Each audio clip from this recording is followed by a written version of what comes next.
Mwanaume anafaa kurudi saa ngapi kwa nyumba? Mwanaume hana saa ya kurudi. Huko ni kwake. Si yeye ndio analipa rent. Anafaa kuingia anytime anataka.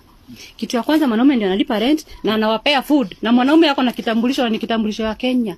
Are we together? Yes, anafaa kukam anytime anataka. Mzee ndio kusema. Wewe ndio umeolewa ama mimi ndio nimekuwa? Nani ameolewa kwa hiyo nyumba?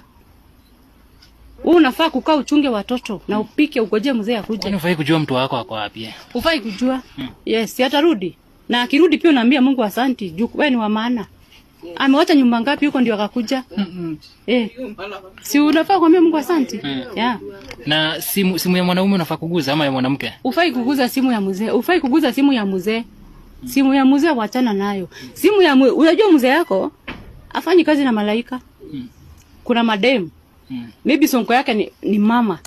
Ukiona jina hapo Njeri, au tarara hiyo siku. Na ujui kama ni bosi yake ama ni classmate wake. So aufai kuguza simu ya mzee, wachana nayo. Hata ikilia message wachana na. Kwanza kama imeangalia juu ikiitana unainamisha.